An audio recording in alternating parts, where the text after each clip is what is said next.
Winter, a time when we bundle up and put on coats to protect ourselves from the cold or move to a warmer environment.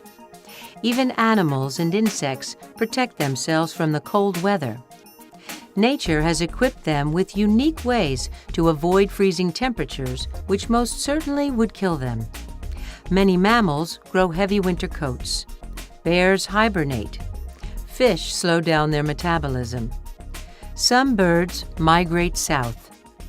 Certain species of insects also migrate to warmer climates or complete their life cycle after laying their eggs or go into a state of suspended animation in a cocoon. But how do plants survive? They can't do any of these things, particularly ones planted in the fall that are at the mercy of whatever winter weather comes their way. Today, scientists are finding that these plants have quite a variety of remarkable ways to survive low temperatures that would normally freeze living tissue. We know that plants that adapt to freezing conditions undergo a series of internal chemical changes that protect them from being killed off in freezing temperatures. Not all plants have this specialized ability.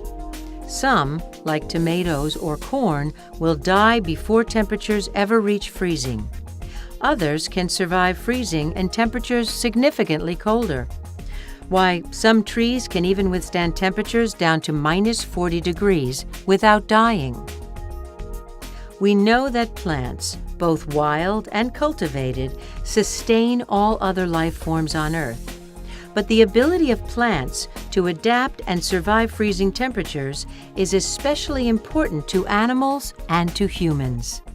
We depend on their survival, like crops, for food, shelter, clothing, medicines, and even to keep us warm in the winter.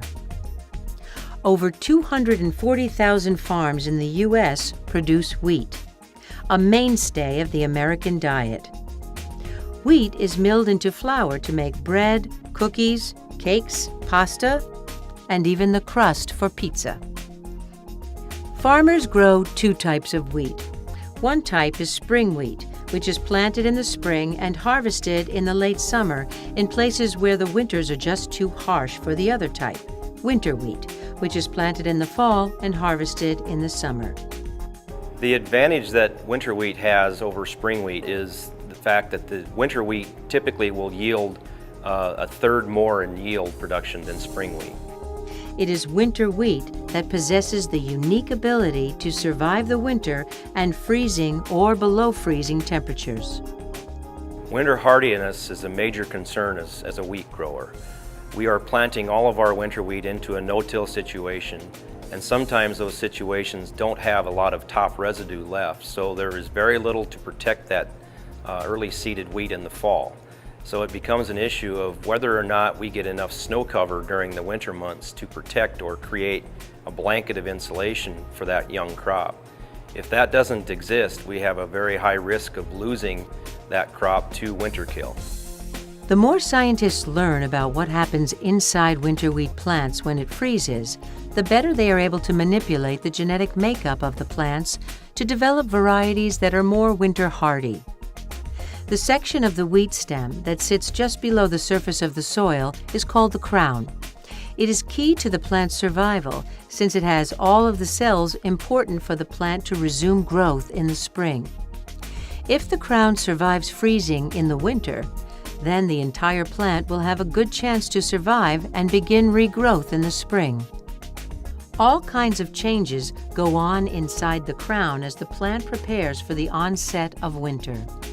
Most of these we can't see, so it's necessary to grind up the crown tissue and measure the chemical changes with specialized equipment.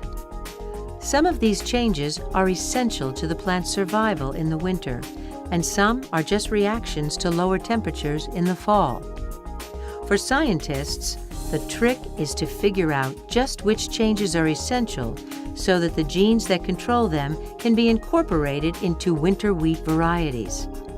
This will provide farmers with a crop that will best survive the winter.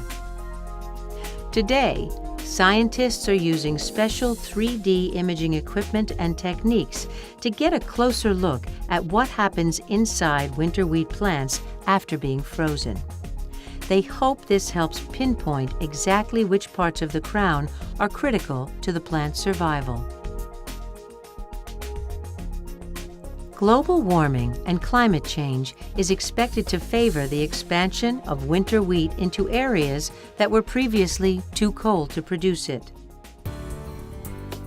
Working together, it will be the job of many different plant scientists to continue learning about the ability of winter wheat to survive winter conditions and to develop improved varieties for the changes to come.